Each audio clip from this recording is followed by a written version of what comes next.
Hello, everyone. This is Jiang, and my project title is Cultivating Equality, Sustainable Urban Food Harvesting for Food Reduction and Community Benefit.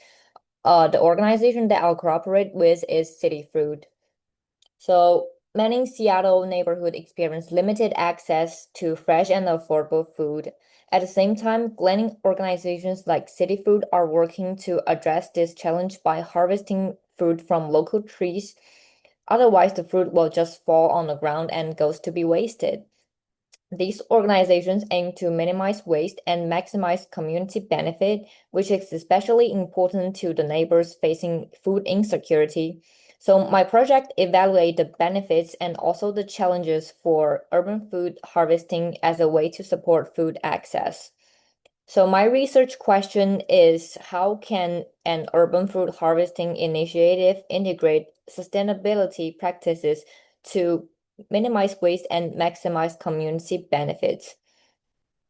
During my internship with City Food, I participate directly in many harvest events and also donation events, and also public events, food for all.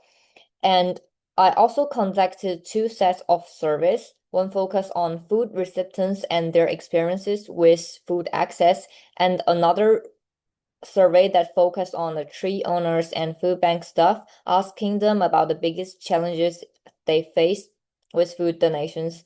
Finally, I analyzed spectacle data using the USDA Food Access Research Atlas, which helped me to compare city food distribution sites with patterns of low income and low access neighborhoods in Seattle. From the recipient survey results, I found that food diversity, food quality, and food quantity all improved after people received food donations. So the food is making a meaningful difference in what households are able to eat. However, I also identified key challenges that limited community benefit.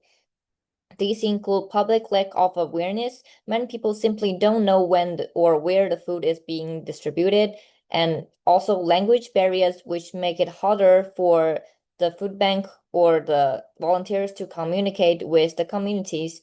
And also, there's transportation difficulties where people can't easily travel to those distribution sites. And the results for the USDA map comparison is the city food distribution site line up closely with low-income areas, which means that organization is placing donation sites exactly where the resources are needed most. So based on these findings, several areas for improvement stand out. First, we should strengthen partnerships with local organizations that can help address transportation problems and reduce uneven distributions. Second, improving communication with recipients, especially around language barriers and lack of awareness, that would help more people to know where the food is available.